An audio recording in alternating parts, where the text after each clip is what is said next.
నమస్తే, welcome to వాయు news. ఈరోజు మనతో శివరుద్ర సాధువు గారు ఉన్నారు. మరి కొన్ని ధర్మ సందేహాల గురించి వారితో మాట్లాడి తెలుసుకుందాం. నమస్తే గురుగారు. నమస్కారం అమ్మా. ఎలా ఉన్నారు? ధర్మరక్షణలో పరమాత్ముడి పర్యవేక్షణ తల్లి. గురుగారు, ఎన్నో ధర్మ సందేహాలు ఎంతో మందిలో నివృత్తి అవుతూనే ఉంటాయి ప్రతిరోజు. బట్ మనం కొన్ని టాపిక్స్ తోటి ఈరోజు మాట్లాడుకుందాం. మొదటగా మనం తీసుకునే అంశం ఏంటంటే రుద్రాక్ష. రుద్రాక్ష అనేది ఎక్కడి నుంచి మొదలైంది? అసలు శాసనాల్లో రుద్రాక్ష గురించి ఏం చెప్తారంటే అమ్మ, చాలా మందిని అడిగి చూస్తే అదొక వృక్షం నుంచి వచ్చింది. ఒక గురువు గారికి ఇంకో గురువు గారి మధ్యలో సంభాషణ జరిగిన సందర్భం. రుద్రాక్ష ఎలా వచ్చిందంటే, రుద్రాక్ష ఒక చెట్టు. అంటే రుద్రాక్ష ఎలా వచ్చింది, అసలు దేనికోసం వచ్చిందంటే, శివుడు ఏడ్చినప్పుడు కంట్లో నుంచి ఒక అక్షు పడడం చేత అది రుద్ర రూపం ఎత్తినప్పుడు, అంటే రౌద్రం, తండ్రి కోపంగా ఉన్నప్పుడు వచ్చింది అని అంటారు. అసలైన సంభాషణ అనేది మాట్లాడదాం. అంటే అది ఒక చిన్న సారాంశం లాగా మాట్లాడితే, మహనీయుడు ముఖంటే ఏం చేశాడంటే అమ్మ, ఒకప్పుడు ఆయన గారి పేరు కేవలం విశ్వాచారి మాత్రమే. విశ్వాచారి, ఆయన బ్రహ్మాండాధిపతి. దీంట్లో అర్థం కూడా చెప్తాం మీకు. ఆయన గారు వచ్చేసి ఈ ప్రకృతాంబకి పుట్టాడు. ప్రకృతాంబ ఎవరు? అసలు ప్రకృతికి పుట్టినవాడే, తల్లిదండ్రులు ఎవరు లేరు. విశ్వాచారి అని అంటే విశ్వానికి చారి. ఆయన చారి అనే వాళ్ళు ఎవరు? అందులో బ్రహ్మచారి ఉండవచ్చును, లేకపోతే ఇప్పుడు కొన్ని కులాలకు సంబంధించిన చూస్తూ ఉంటాం మనం, వడ్రంగులని అంటాం, ఇలా చిన్న చారీలు, పెద్ద చారి అని. మహాముఖ్యంటే ఏం చేశాడంటే అమ్మ, ఒకరోజు మానవ శరీరంలో జరుగుతున్న తప్పిదాలు ఏమిటి అని కనిపెట్టి చూస్తే, ప్రేమని బాగా వ్యక్తపరిచే అంతిమ ఆయుధం ఓన్లీ శారీరకమైన కలయిక మాత్రమే. మహాముఖంటే విశ్వాచారి కదా. ఇప్పుడు ఆయన గారు విశ్వాన్ని ఒక కోణంలో పరీక్షిస్తున్నప్పుడు, అంటే అబ్రబ్రహ్మ లోకం నుంచి మానవ లోకానికి ఆత్మసంధానం చేస్తున్న సమయంలో, తల్లి గర్భంలో నుంచి పిల్లలు పుట్టిన తర్వాత భవిష్యత్ అని, అమ్మ అని, నాన్న అని, తండ్రి అని, మామయ్య అని కొన్ని బంధాలను ఏర్పరచుకుంటూ వస్తూ ఉంటాడు కదా. ఇన్ని ఏర్పరచుకున్న వ్యక్తి జ్ఞాన సంపదను కోల్పోతాడమ్మా. జ్ఞాన సంపద అంటే, the well matured document talks about well discussions. అంటే ఒక వ్యక్తిత్వంలో ఉన్న విషయాలు ఏం మాట్లాడతాయంటే, ఒక వ్యక్తి ఒక వయసులో కామాన్ని అదుపులో పెట్టుకోలేని వాడు లైఫ్ టైం అదుపులో ఉండడు. ఇదొకటి సారాంశం మనం చెప్తూ ఉంటాం. రెండో విషయం మాట్లాడితే అమ్మ, స్త్రీ పురుష కలయిక అనేది పెళ్లి తర్వాతే అని రాసి ఉంది. ఇప్పుడు ఎలా ఉంది చూసారు? అలా వివరణ లేదు. మద్యం, రెండవది శృంగారం, ఈ రెండే నడుస్తున్నాయి ఈ ప్రపంచంలో. మహాముఖ్య అంటే ఏం చేశాడంటే, విశ్వానికి అధిపతినైన నేను కామానికి లోనైతే నేను బలహీనుడవుతా, నేనేం చేయగలను అని మహాముఖ్యంటి ఒక వ్యూహంలో చాలా చాలా చాలా అంటే ఆయన చేసిన ఆ ఫలితం చాలామందికి తెలియాలమ్మా. ముఖ్యంటి ఇలా ఎందుకు కూర్చుంటాడు కళ్ళు మూసుకొని, ఇట్లా ఎందుకు కూర్చుంటాడు అంటే, ఒక ఆయన కానీ భూతనాథుడు అంటారు, వైద్యనాథుడు అంటారు, పశుపతి అని అంటారు. ఈ పేర్లన్నింటినీ చూస్తుంటే ఏంటంటే, ఏ పేరులో కూడా ఆయన రూపం ఏ రోజు కనబడదు, నడిచినట్టు లేదా ఎవరినో సంహరించినట్టు ఎక్కడ ఎక్కువ లేవు. మనం కొన్ని సినిమాలు చూసే తండ్రి ఉగ్ర రూపం ఇలా ఉంటుంది అనుకుంటాం కదా. మహాముఖ్యంటి త్రిపురాసురులని వధించడం తప్పితే ఆయన ఏ యుద్ధం చేయలేడు ఇంతవరకు. ఆయన కూర్చొని ఉంటాడు ఇట్లా, అంతే. ఇలా కూర్చొని ఉండే ఏం చేస్తాడంటే ప్రమద గలాలని కదిలిస్తుంటాడు, అంతే. అవే లేచి వస్తుంటాయి. అవే ఆ రూపాలు, వీరభద్ర రూపమే కానీ, కాళికా స్వరూపమే కానీ, నారసింహ రూపమే కానీ, విష్ణు రూపమే కానీ, అవ్వంతలు అవి పనిచేస్తుంటాయి. కానీ తండ్రి మాత్రం కళ్ళు తెరవడు. అంటే ఆయన కూర్చున్న స్థితిలో కామాన్ని గెలిచాడు అని అర్థం. ఎలా గెలిచాడు? 9 గ్రహాలు ఉంటాయి. 9 గ్రహాలను ఏం చేస్తారంటే, మహాముఖ్యంటి ఇలా కూర్చొని ఉన్నప్పుడు ఏం చేస్తారంటే అమ్మ, దాన్ని రివర్స్ తీసుకొస్తాడు పైకి. మనం చూస్తుంటాం ఇట్లా, దాన్ని చక్రాలు ఒకటి ఒక్కొక్క గ్రహం పేరు రాసిస్తుంటాయి. ఇక్కడ దాకా వస్తాడు. తండ్రి మెదడు మీద కూడా ఒక చక్రం ఆగి ఉంటుంది, ఒక గ్రహణం. అయితే మానవుడు ఏం చేస్తాడంటే, ఇక్కడి నుంచి కిందికి దిగజారుతాడు. గమనించండి, తండ్రి ఏం చేశాడు, దిగజారే తనాన్ని పైకి తెచ్చేసి దాన్ని ఏం చేస్తాడంటే, కామాన్ని, క్రోధాన్ని, ఆయన యొక్క వ్యూహాన్ని అన్నిటిని తీసుకొచ్చి దాని యొక్క జ్ఞాపక శక్తిని ఇక్కడ పెట్టి, మీకంటే నేను జ్ఞానవంతుడని అని 3వ కన్ను ద్వారా రుజువు చేశాడు. If you believe or not believe అమ్మా, we have also 6th sense. మనకుంటాయి 6th సెన్స్. అందుకని తండ్రి కన్ను ఇలా ఉంటుందమ్మా, పైకి ఉంటుంది. అంటే మనం చూసేదానికంటే భిన్నంగా ఉండి కొంచెం ఓపెన్ చేసి క్లోజ్ చేసినట్టు ఉంటుంది. ఇలాగా తెల్ల గుడ్డు కనబడి చల్లగా నల్ల గుడ్డు కనబడుతుంది. అంటే తండ్రి ఏం చేయగలుగుతాడంటమ్మా, మీ యొక్క, అంటే మన యొక్క సాధువులైనా సత్పురుషులైనా ఎవరైనా మానవులే కాబట్టమ్మా, ఒక వ్యక్తి దగ్గర ద్వేషం, శత్రుత్వం, దుఃఖం, కామం, పగ ఈ 5 కలిసి మానవ శరీరం మొత్తం నాశనం చేసుకుంటారు. బాగా గమనించండి. అలా అయినప్పుడు తండ్రి ఏం చేస్తాడంటే చెప్పి చెప్పక విని వినబడక మనకి చూసి చూడనట్టుగా ఉండడానికని నేను చూస్తున్నాను కొన్ని విషయాలు, మొత్తం 3వ కన్ను తెరిస్తే ప్రళయం రావచ్చును లేదా ఇంకేదైనా స్తంభించవచ్చునని తెరిచి తెరవలేక ఉన్నాడు అనేది ఒక నిర్ణయం. అయితే మహాముక్కంటి కామాన్ని గెలిచిన తర్వాత సతీదేవి చెప్పిన మాట వినకుండా దక్షుడు చేసిన మహాయజ్ఞానికి వెళ్తుంది. దక్షుడు ఏంటంటమ్మా పెద్దవాడు, అప్పటికి పార్వతీమాతకు పెళ్ళి అవుతుంది. అగ్నిహోమం జరుగుతున్నప్పుడు అందరు ఋషులు వచ్చి కూర్చుంటారు. దక్షుడు వస్తుంటాడు అక్కడి నుంచి. దక్షుడు అంటే పెద్దోడు, పైగా శివుడికి మామ అని అందరు లేచి నమస్కారం పెడుతూ ఉంటారు. శివుడు మాత్రం లేవడు. ఎందుకంటే శివుడు అక్కడ కూర్చొని ఆ హోమం అనేది ఏంటంటమ్మా కూర్చుంటే లేవకూడదు, మీకు కూడా తెలిసిందే కదా. అలాంటిది మహాముఖంటే ఏం చేస్తాడంటే ఆయన వచ్చినప్పుడు కూడా ధ్యానంలోనే ఉండి ఆ హోమానికి సంబంధించిన పని చేస్తూ ఉంటే దక్షుడు వచ్చి ఇలా చూస్తాడు, ఎంతటి అహంకారం, నా అల్లుడే నాకు మర్యాద ఇవ్వకపోతే ఈ సభలో విలువ ఎలా ఉంటుందని చెప్పేసి ఈయన పొగరు అనుస్తాను అని చెప్పేసి వెళ్ళి దక్షయజ్ఞం పెట్టి అందరూ పిలుస్తాడు. తండ్రిని పిలువడు. తల్లిని పిలవకపోతే చెలికత్తలంతా అమ్మకు వచ్చి చెప్తారు సంధ్యా సమయంలో, మాత ఈ విధముగా జరుగుతూ ఉంది, నాన్నగారు మహాయజ్ఞాన్ని పూనుకుండడం చేత మనకు మర్యాద లేకుండా పోయింది, మహాముఖంటికి ఈరోజు ఆహ్వానం లేదు అని అంటే అమ్మ తండ్రి మీద ప్రేమని చంపుకోలేక లేదు నాన్నగారు మర్చారేమో, మేమేం చేయాలి, నేను వెళ్ళి పలకరించి వస్తాను, పిలువని చెప్తాను అని చెప్పినప్పుడు తండ్రిని దగ్గరకు వచ్చి ఇలా వెళ్దాం అనుకుంటున్నాను నాదా అని అంటే తండ్రి అంటాడు, పిలవని పేరంటానికి వెళితే అపవాద తప్పదు అని చెప్పి అన్నప్పుడు అమ్మ నవ్వుతుంది. నవ్వి ఏమంటుందంటే అపవాద నా మీద అపవాద పడిన, నన్ను ఎన్ని విధాలుగా వాళ్ళ ముక్కలు నరికినా నీ మీద మాత్రం అపవాద రాని అను ముక్కండి అని చెప్పి భర్తకు విలువిస్తుందమ్మ. తండ్రి అంటాడు వెళ్ళొద్దు పార్వతి అని అంటే కూడా అమ్మ లేదు నాన్న దగ్గరికి వెళ్ళి నేను మాటలతో వారి విషయ వివరణ సేకరిస్తాను, తర్వాత మిమ్మల్ని పంపిస్తాను రావాలి అని అంటే తండ్రి అలా కూర్చున్నప్పుడు పోయిన తర్వాత అక్కడ మాట జరుగుతుంది, మాట పెరుగుతుంది. భూతనాథుడు వైద్యనాథుడు విలువలేనివాడు, అలాంటి వారినా మీరు పెళ్లి చేసుకున్నారు, అది నాకే విలువేలని చాలా అమ్మని ఇబ్బంది పెడితే అప్పటికి అందరూ యజ్ఞం స్టార్ట్ చేయమంటారు.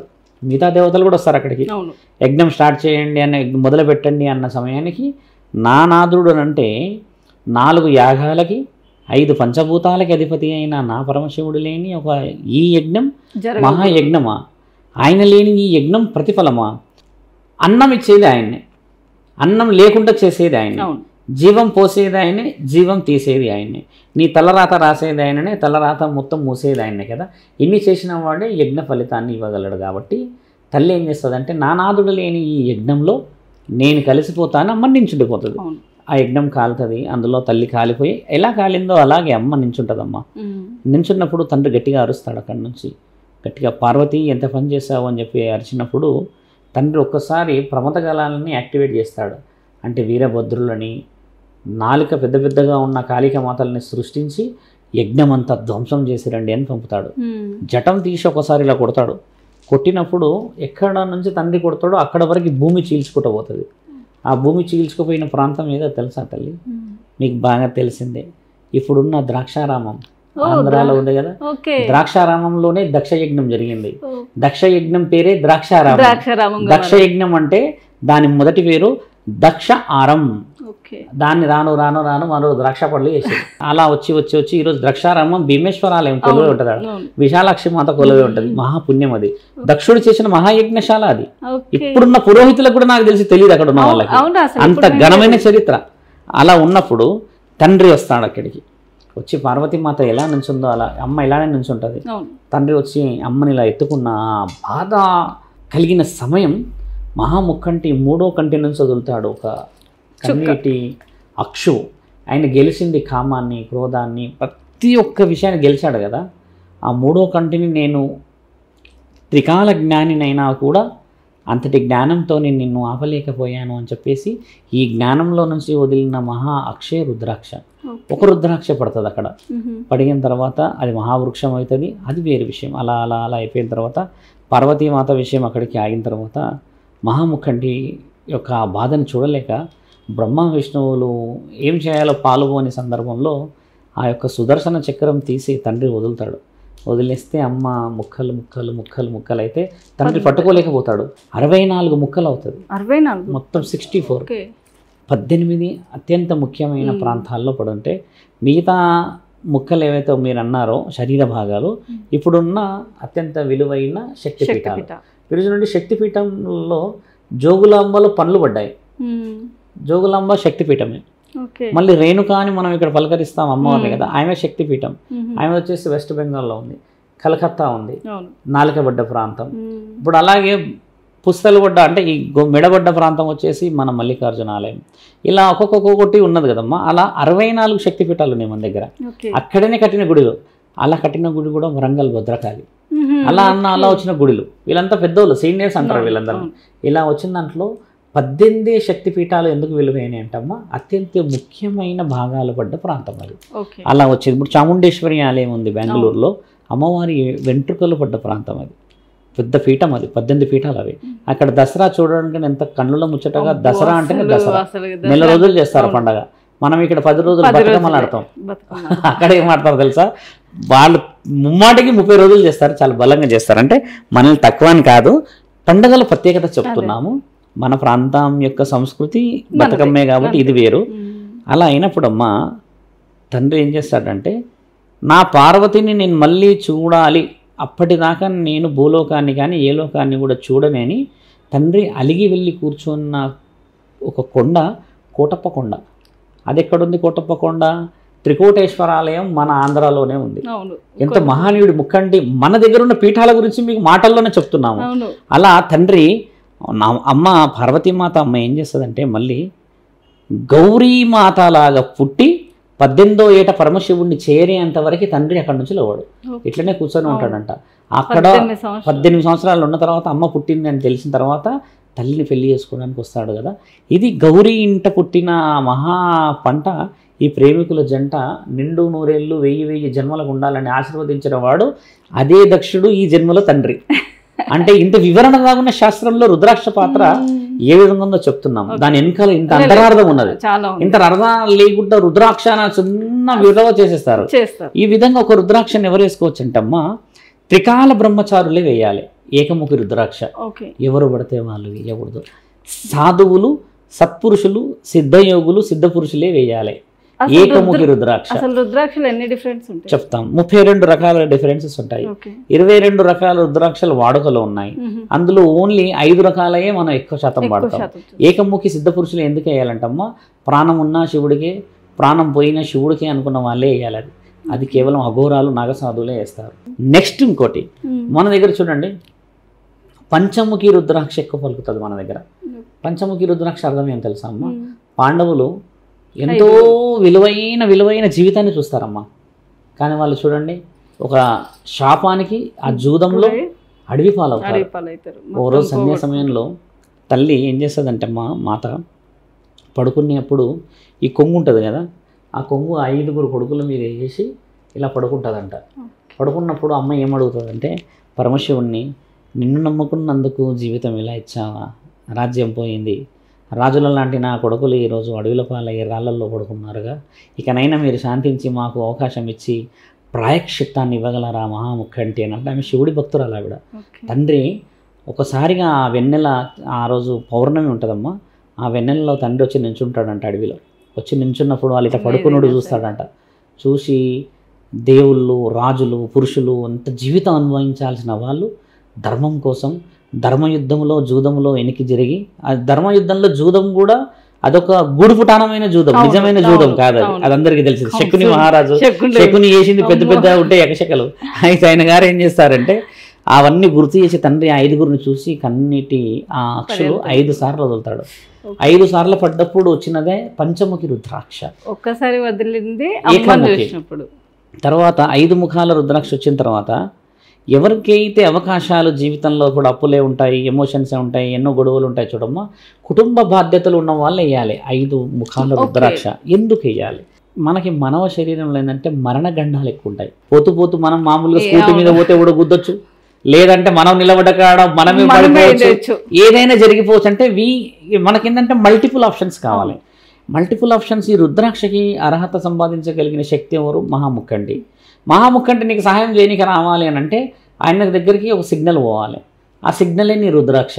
అంటే అందులో ఉండేది ఎవరు? అసలైన రుద్రాక్షలో ఒక రుద్రాక్ష ఏకముఖి అంటే ఒక విత్తనం ఉంటుంది అందులో.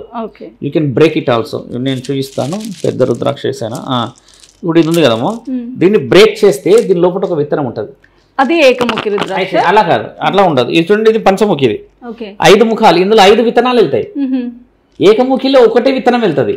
ఇప్పుడు ఇది చిన్నది ఉంది కదా, ఇది చూడండి, ఇది ద్విముఖి, ఓన్లీ 2. ఇందులో 2 విత్తనాలు వెళ్తాయి. ఇందులో కొట్టి చూస్తే వెళ్తాయి, 2 విత్తనాలు వెళ్తాయి. అలా విత్తనం వెళ్ళిందే ఒకప్పుడు చూసేవాళ్ళు. ఒకటి ఏంటంటే 2 కాయిన్స్ మధ్యలో పెట్టి అది తిరుగుతూనే ఒరిజినల్ అని ఒకటి అంటారు. పాలు పోసినప్పుడు పైకి రావడం అని కొన్ని మన దగ్గర ఐడెంటిఫికేషన్స్ ఉన్నాయి. అది ఉన్నాయి, అది వాస్తవము. అయితే తండ్రి మీరు అన్నట్టుగా ఆ రుద్రాక్ష విషయంలో నిన్ను కాపాడాలి అనన్న ఒక నమ్మకం పెట్టుకున్నప్పుడే కదా ఆయన రాగలడు. మెసేజ్. ఇప్పుడు నువ్వు ఏకముఖి రుద్రాక్ష పెట్టుకుంటే తండ్రి రావడానికి కూడా ఒకటే దారి ఉంటుంది. ఒకటే దారిలో ప్రాబ్లంలో పడితే ఇంకొక ప్రాబ్లం, ఇంకొక వే నుంచి నీకు సొల్యూషన్ దొరకాలి. అంటే you have to be a multiple doors.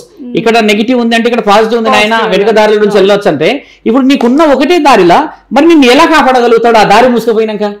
కాబట్టి పంచముఖి కుటుంబాల్లో ఉన్న వాళ్ళు మాత్రమే వెయ్యాలి. ఎందుకంటే కుటుంబంలో చూడమ్మా బాధ్యతలు ఉంటుంది, భార్య ఉంటుంది, పిల్లలు ఉంటారు, సంసారం ఉంటాయి, rent, finance, everything is depended on అస్.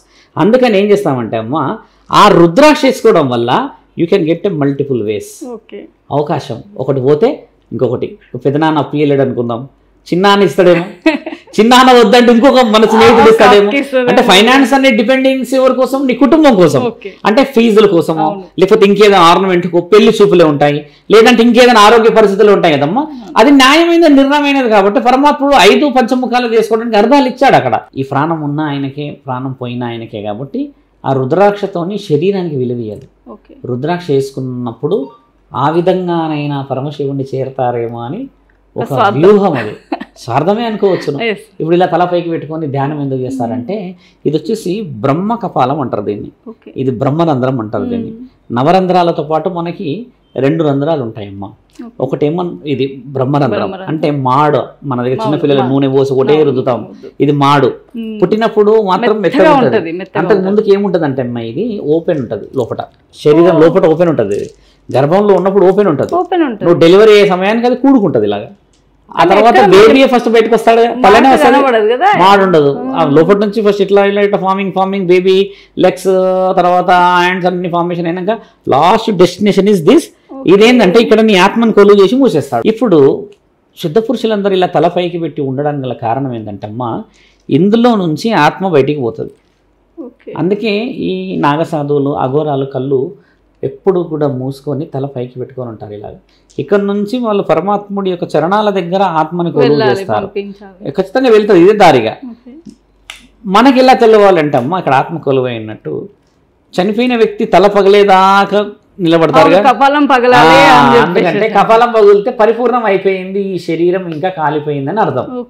దాంట్లో కొన్ని అర్థాలు దాగుంటాయి. గర్భం లోపట అమ్మ నాభీరంధ్రం ఉంటుంది మనకి గర్భం లోపట. మొత్తం ఎన్ని అయినాయి? 11 రంధ్రాలు అయినాయి కదా. మాట్లాడుకునేది వాడుకలు మాత్రం 9 ఉంటాయి, కనబడేటి ఇవన్నీ. ఇంకా 2 మీకు చెప్పింది ఏంటంటే ఇవి దైవాధీనమైన పనులు. ఒకటేమో సృష్టి ప్రారంభానికి, ఒకటేమో సృష్టి అంతానికి. ఈ 2 కనబడనీయడు పరమాత్ముడు. ఇలా రాసిన దాంట్లో మీరు అడిగిన విషయ వివరణలోకి వచ్చి మాట్లాడితే 7 ముఖాల రుద్రాక్ష వచ్చేసి మన్మధుడి రుద్రాక్ష అంటారు. మన్మధుడి రుద్రాక్ష అనే ముందు మనం ఎలా చెప్పొచ్చు అంటమ్మా, మన్మధుడు మహాముఖంటి ధ్యానంలో ఉన్నప్పుడు ఇద్దరు, రతీదేవి మన్మధుడు ఇద్దరు సంధ్యా సమయంలో ఇక వాళ్ళు ప్రేమని పంచుకుంటూ చూసుకుంటూ ఆ కోలాహలం ఆనంద సమయంలో ఆయన అక్కడ ఉన్నప్పుడు కొంచెం భంగం కలిగిస్తారు. ఒక మన్మథ బాణం వేసి తండ్రిని చాలా తీవ్రంగా ఆగ్రహం వ్యక్తపరిచి ఒక్కసారి భస్మం చేస్తాడు. రతీదేవి వచ్చి బాధపడుతుంది. రతీదేవి తండ్రికి చాలా భక్తురాలు ఉంటుంది. మహనీయ, మీరు ఇచ్చిన ఈ జీవితమే కదా, మన్మధుడిని మీరు ఈ విధంగా ఒకసారి కాల్చేసేస్తే ఆ బూడిద చూడడానిక మీరు నన్ను నిండు సౌభాగ్యవతని ఆశీర్వదించారు. మీరు నిండుగా ఉండాలని నన్ను ఆశీర్వదించి ఓ జన్మలో ఈ జన్మలో నా పెనిమిటిని తీసుకెళ్తారా, విధవరాలిగా నన్ను చూడగలరా అన్నప్పుడు ఆ పడే ఆ బాధ తండ్రి చూడలేకపోతాడు. అంటే ఇలా బంధం 7 జన్మలు కలిసి ఉండాలని ఆశీర్వదించినందుకు తండ్రి 7 కన్నీటి అక్షులు వదులుతాడు. అక్కడ వదిలినప్పుడు 7 ముఖాల రుద్రాక్ష పుడుతుంది. ఆ 7 ముఖాల రుద్రాక్షని ఇప్పుడు ఎక్కువ శాతంగా సర్పదోషాలు ఉన్న వాళ్ళు, పురుషులలో కానీ స్త్రీలలో కానీ, పెళ్ళిళ్ళు కాని వాళ్ళు, పిల్లలు కాని వాళ్ళు, భార్యాభర్తల మధ్యలో ఎక్కువ శాతంగా గొడవలు, చిన్న చిన్న వాటి చిరాకులు ఉంటాయి చూడండి, వాళ్ళు 7 ముఖాల రుద్రాక్షలు వేయాలి. దాన్ని సప్తముఖి అని అంటారు, అంటే 7. ఇలా వివరణ ఎంత బాగుంది. తర్వాత అష్టముఖి ఉంటుంది. అష్టముఖి రుద్రాక్ష చాలా విలువైనది. యాక్చువల్లీ మా దగ్గర అష్టముఖి రుద్రాక్ష ఉన్నది. ఎంతలో ఉన్నది ఎక్కడున్నదో చూపిస్తాము. ఇదిగోండి. అయితే అష్టముఖి రుద్రాక్ష ఏంటంటే ఈ అష్టముఖి రుద్రాక్ష ప్రత్యేకత ఏంటంటే మహాముఖంటి పార్వతీమాత స్నానం ఆచరించే సమయంలో వినాయకుడిని ద్వారపాలకుడిలాగా పెట్టినప్పుడు తండ్రి ఆవేశంతో తల లేపేస్తాడు. తల లేపేసినప్పుడు అమ్మ చాలా ఆవేశానికి గురై చాలా బాధపడినప్పుడు అందరు కలిసి వచ్చి దేవాది దేవతలు అడుగుతారు, ఏది నాయన ఇలానా, కన్న తండ్రి ఈ కన్న కొడుకుని ఇలాగా అలాగా ఎన్నో వివరణలు అన్ని చెప్పినప్పుడు ఆ జరుగుతున్న ఆ సమయం అమ్మ ఏతుంటుందో అష్ట అన్నమాట. అంటే అష్టశక్తులను సిద్ధిపరచుకోవడానికని సిద్ధి బుద్ధి కలిగిన మహానీయుడు గణేశుడికి ఏం చేస్తాడంటే, మీరు వెళ్ళి ఆ ఉత్తరముఖంలో ఉన్న ఒక జంతువుని ఏదైనా కానీ అటువైపు ముఖం పెట్టిన మనిషిని కానీ తెండి అని అంటే ఆయన గారు ఉండరు అక్కడ. రాజవ్యూహం ఏందనంటే అక్కడ గజాసురుడు ఉంటాడు. ఈ గజాసురుడు వచ్చేసి స్వయాన శివభక్తుడు. గజాసురుడు శివభక్తుడు అవ్వడం చేత గజాసురుడికి ఒక వరం ఏముంటుందంటే, నేను నీతోనే ఉండాలి, నువ్వు కాకపోతే నాకు జీవితం వద్దు, నేను ఎప్పుడు నిన్ను చూడాలి, నీ పేరుతో పాటు నా పేరు విలువ రావాలి అని ఒక జన్మలో కోరుకుంటాడు.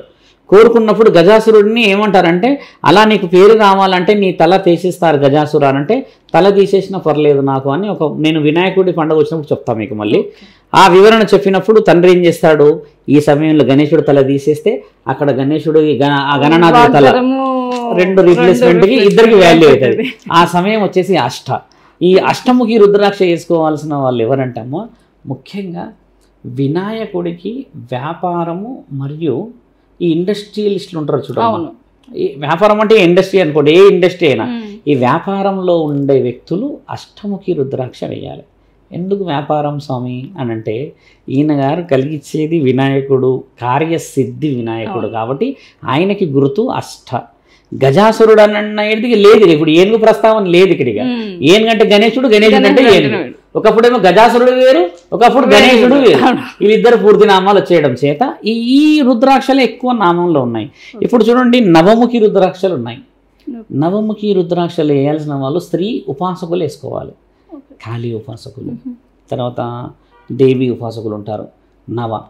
అమ్మవారిని పూజించే వాళ్ళు ఎవరైనా వేసుకోవచ్చు. ఇప్పుడు ఇంకో విషయం ఏంటంటే అన్ని కలిపి వేసేసుకుంటున్నారు. ఇప్పుడు నేను చూడండి అన్ని కలిపేసుకున్నాను ఇందులో. ఇప్పుడు ఇక్కడ చూడండి స్వర్ణం ఎలా ఉంటుందంటే మనిషి శరీరం అదే కదా. కాబట్టి ఇప్పుడు రుద్రాక్షలకి విలువ ఏడుంది, విలువ ఏంటంటే నేను ఎన్ని వేసుకున్నా, నేను ఏంటంటే 1100 రుద్రాక్షలు వేస్తా. ఎందుకంటే ఇది నా నామంతో కూడింది కాబట్టి ఇది 1100 రుద్రాక్షలు మొత్తం 1100. నేను ఏంటంటే అభిషేకం చేసినప్పుడు నేను 1100 రుద్రాక్షలు వేసుకోవడం చేత ఇది గురువు పరంపరలో నాకు వచ్చింది. 1100 వేస్తాను నేను రుద్రాక్షలు. మిగతా వాళ్ళు 1 వేసుకుంటారు, 2 వేసుకున్న వాళ్ళు ఉన్నారు, 2 దండాలు 3 దండాలు వేస్తాను. నేను ఏంటంటే అక్షరాల 1100 ఉంటాయి నా దగ్గర ఉన్న ఈ రుద్రాక్షలన్నీ. ఎందుకంటే కొన్ని వివరణలతో వేసుకున్నాం. అలా 5 వాడుకలలో ఎక్కువ శాతం వాడతారు. ఒక్క వ్యక్తి పంచముఖి వేసుకోవడమే శ్రేయస్కరం.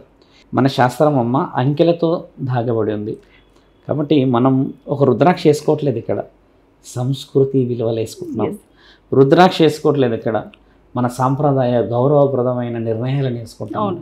ఒక రుద్రాక్ష వేసుకోవట్లేదు ఇక్కడ, మహాముక్కంటి శరీరంలో నుంచి పుట్టిన అణువులమని చెప్పి తెలియకుండానే వేసుకుంటున్నాం. ఆయన శరీరంలో భాగం మనమని.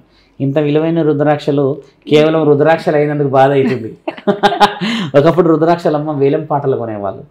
ఇప్పుడు చూసారా రుద్రాక్షలు 50,000కి 100,000కి వచ్చేస్తున్నాయి. ఒకప్పుడు వేలం పాటలు వచ్చేటివి. దీన్ని పాశ్చాత్య దేశస్తులు, మన సంస్కృతి మీద గౌరవం లేని కొందరు మూర్ఖులు ఈ రుద్రాక్ష వేసుకున్నవాడు మంచోడు అవుతాడంట, ఈ రుద్రాక్ష వేసుకున్నవాడు శివభక్తుడు అవుతాడంట, ఈ రుద్రాక్ష వేసుకున్నవాడు సంసార సౌభాగ్యాన్ని గెలుస్తాడంట అని కనిపెట్టి దీన్ని చులకన చేశారమ్మా. ఇది చీప్ అయిపోతే దీనికి వాల్యూ రాదు. ఇది కాస్ట్లీ ఉంటే వాల్యూ వస్తుందా కదా. దీని కాస్ట్లీ నుంచి చీప్ చేసిన మహనీయులు మన భారతదేశంలో ఉన్నారు. కానీ ఇది ఎప్పటికీ చీప్ కాదు, ఎట్టి పరిస్థితులు కాదు. ఆయన కంటి నుంచి పడ్డ రుద్రాక్షలు ఇప్పుడు నా దగ్గర నుంచి ఆస్తి తీసుకుపోతావేమో, మంచి టాక్ ఇది. మీ దగ్గర అన్ని తీసుకుపోతా, ఆస్తులు అంతస్తులు, మీ దగ్గర ఉన్న పేపర్లు నగలు అన్ని తీసుకెళ్తాను, అన్నీ తీసుకెళ్ళిపోతా. నీ తలరాతను తీసుకుపోగలనా? అస్సలు. కాబట్టి ఏంటంటే మనిషి నమ్మాల్సింది రాతని. నేను చాలామందికి ఏం చెప్తా అంటే, చాలామంది స్నేహితులు మోసం చేశారు, చాలామంది తీసుకున్న వాళ్ళు, డబ్బులు తీసుకున్న వాళ్ళు అది ఎవరు ఇవ్వలేరు. నేను ఏమనుకుంటానంటే ఇంట్లో సందర్భం వచ్చినట్టు చేసినప్పుడు నా తలరాత తీసుకుపోలేడు కదా అంటే ఇంట్లో ఇక ఇది ఒకటే తక్కువ ఉంది అని చెప్పి గమన పడుకుంటారు. నిజమైన రాత తీసుకుపోలేక రాదు. ఇవన్నీ తీసుకుపోయి ఎన్నేళ్ళు బాగుపడతాడు కాదమ్మా. వాళ్ళ రాతలో దొంగ అని రాసి ఉంటే మన రాతలో పుణ్యం అని రాసి ఉంది. చూసారా, దొంగవాడు పుణ్యం ఉన్న దగ్గర తీసుకుపోతున్నాడు చూసారా. కాబట్టి ఇందులో నెగిటివిటీ అనేది చేయకూడదు, పాజిటివ్. అంటే నిజం ఏంటంటే ఇప్పుడు అందరికీ డబ్బులు అవసరం ఉండేసరికి మనం తక్కువ అవుతున్నాము అంతే అమ్మా. మనం నిజమైన మంచితనం అనేది తెచ్చేస్తే దేవుళ్ళు వచ్చేసినట్టే. దేవుళ్ళు వచ్చిన లోకంలో బాధలు ఉంటాయి, బాధలు ఉండవు. కాబట్టి ఏంటంటే ఇంకా దేవుళ్ళు రాలేదు కాబట్టి మామూలు బాధలు లేవు మనకి. ధర్మం రక్షతి రక్షత. చూసారు కదా, మనకున్నటువంటి ధర్మ సందేహాల గురించి ఎంతో చక్కగా వివరించారు శివరుద్ర సాధు గారు. మరి ఇది ఈనాటి కార్యక్రమం.